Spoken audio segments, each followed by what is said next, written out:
Truk bantuan kemanusiaan dari relawan kemanusiaan dan lembaga kemanusiaan Indonesia kembali dikirimkan ke Gaza, Palestina.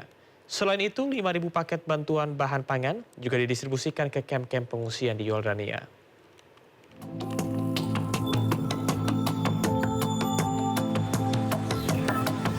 Indonesia kembali mengirimkan bantuan sembako melalui jalur darat perbatasan Yordania Palestina. Sebanyak 1 truk dengan muatan bahan pangan bertonton.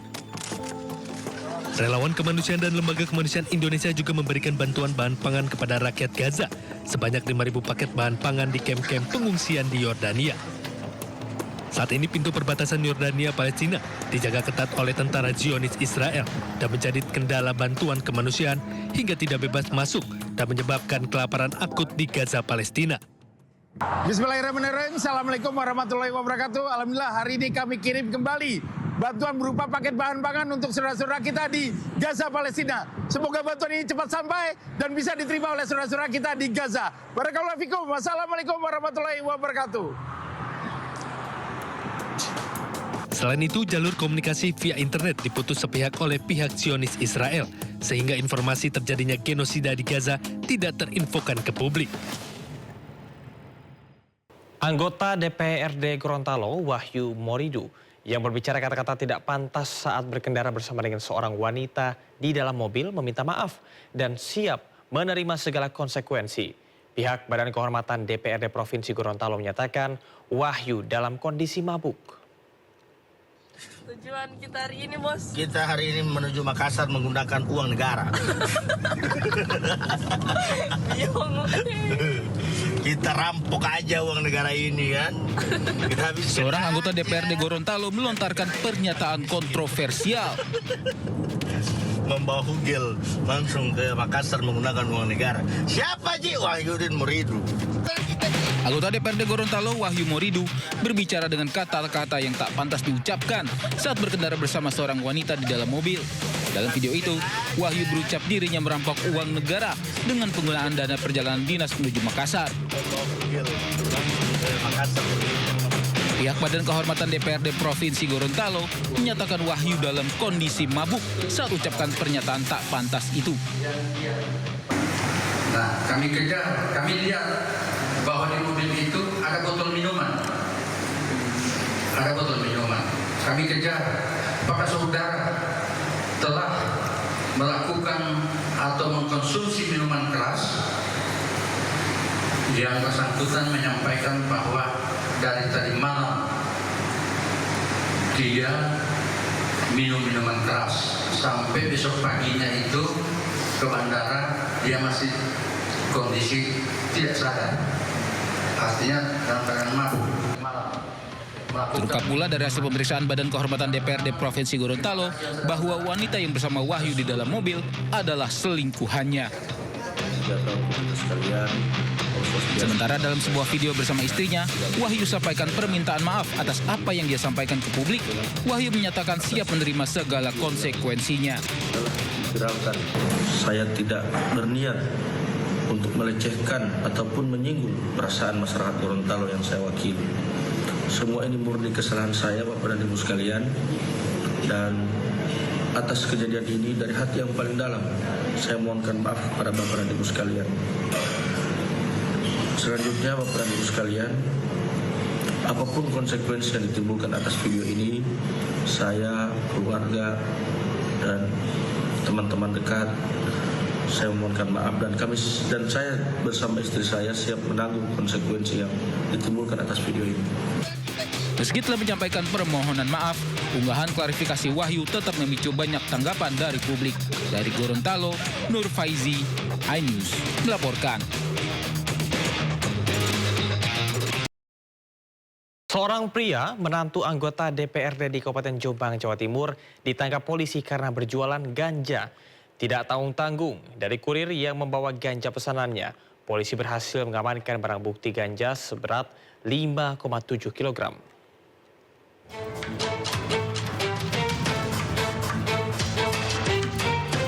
Polres Jombang berhasil mengamankan 13 orang pengedar narkoba dalam 12 hari terakhir. Ironisnya, salah satu dari 13 tersangka ini yaitu AF, menantu salah satu anggota DPRD Jombang. AF ditangkap oleh petugas setelah kedapatan memesan ganja dari Medan sebanyak 5,7 kg.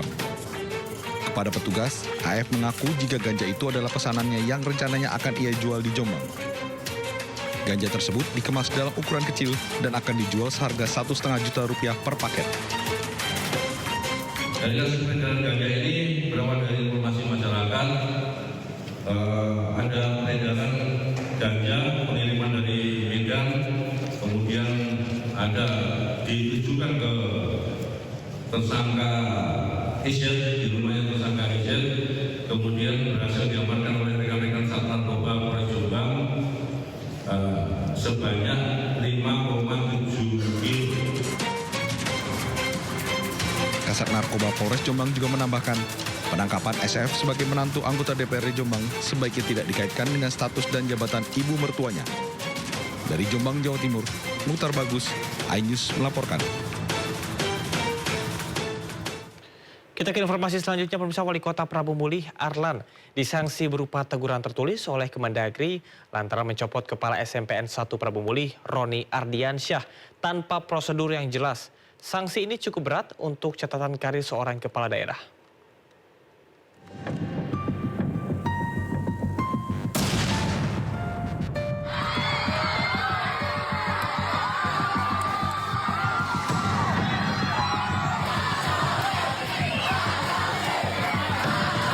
Ini membuat saya tidak bisa mengontrol diri. Dengan adanya kejadian ini, saya ambil satu hikmahnya dan saya mengucap permohonan maaf. Drama pencopotan Roni Ardiansyah, Kepala Sekolah SMP Negeri 1 Prabu Mulih, Sumatera Selatan, akhirnya berakhir. Bila sebelumnya dirinya dimutasi, kini Roni bisa kembali menjabat sebagai Kepala Sekolah SMP Negeri 1 Prabu Mulih, Sumatera Selatan. Tak hanya Roni, Ageng Wintoro, petugas keamanan yang juga sempat dihentikan, juga telah kembali bekerja di SMP Negeri 1 Prabu Mulih. Sementara itu, usai kasus pemecatan Kepala Sekolah SMP Negeri 1 Prabu Mulih viral di media sosial, Inspektorat Jenderal Kemendagri memanggil Wali Kota Prabu Mulih, Arlan, beserta Kepala SMP 1 Prabu Mulih, Roni Ardiansyah, untuk dimintai keterangan. Hasilnya, Wali Kota Prabu Mulih disanksi teguran tertulis. Sanksi ini cukup berat untuk catatan karir seorang kepala daerah. Mekanisme pemberhentian kepala sekolah tidak dilakukan melalui aplikasi SIM KSP SPK atau Sistem Informasi Manajemen Kepala Sekolah, Pengawas Sekolah, dan Tenaga Kependidikan. Wali Kota Prabu Mulih, Arlan, pun meminta maaf kepada Roni dan mengakui dirinya tak bisa mengontrol diri. Ini membuat saya tidak bisa mengontrol diri. Dengan adanya kejadian ini, saya ambil satu hikmahnya dan saya mengucap permohonan maaf kepada Bapak Roni, Kepala Sekolah SMP Negeri 1, yang mana atas kesalahan saya sudah menyadari. Sebelumnya, pencopotan terhadap Roni sebagai Kepala SMP Negeri 1 Kota Prabu Mulih mengejutkan masyarakat Kota Prabu Mulih. Beredar isu jika pencopotan Roni lantaran pernah menegur anak pejabat daerah agar tidak membawa mobil ke sekolah karena masih di bawah umur. Tim Liputan iNews melaporkan. Sebelumnya, pemerintah terus menggodok keputusan Presiden terkait dengan pembentukan Komisi Reformasi Kepolisian.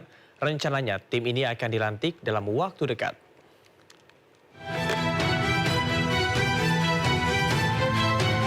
Aksi unjuk rasa yang terjadi pada akhir Agustus lalu mengeluarkan sejumlah tuntutan. Salah satunya adalah reformasi kepolisian. Menteri Koordinator Bidang Hukum, HAM, Imigrasi dan Pemasyarakatan RI, Yusril Iza Mahendra, menyebut Presiden Prabowo telah menyiapkan kepres pembentukan tim atau Komisi Reformasi Polri. Komisi ini akan dilantik pada 2 hingga 3 minggu ke depan.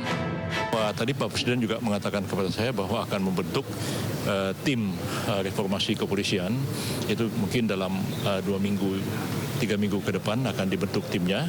Kalau tadi Pak Ahmad Doviri itu dilantik sebagai staf khusus Presiden, juga ikut menangani reformasi kepolisian. Tapi bukan tim reformasi kepolisian yang akan dibentuk oleh Presiden tadi. Usulan pembentukan Komisi Reformasi Kepolisian diajukan oleh sejumlah tokoh Gerakan Nurani Bangsa kepada Presiden Prabowo di Istana Kepresidenan pada 11 September lalu. Dalam pertemuan tertutup yang berlangsung selama 3 jam, Presiden menyetujui reformasi di tubuh kepolisian. Tadi juga disampaikan oleh Gerakan Nurani Bangsa perlunya evaluasi dan reformasi kepolisian yang disambut juga oleh Pak Presiden akan segera membentuk tim atau komisi reformasi kepolisian. Saya kira ini juga atas tuntutan dari masyarakat yang cukup banyak. Tak hanya di tubuh Polri, para tokoh yang hadir juga menyampaikan tuntutan reformasi di bidang ekonomi, politik, hukum, HAM, pertahanan, dan keamanan. Reformasi di tubuh Polri juga menjadi salah satu tuntutan rakyat saat aksi unjuk rasa yang digelar pada akhir Agustus hingga awal September lalu. Tim Liputan iNews melaporkan. Guna memberikan edukasi kepada masyarakat dalam penggunaan media sosial yang bijak, Barisan Waras Indonesia menggelar diskusi yang bertema bahaya disinformasi influencer bagi persatuan bangsa.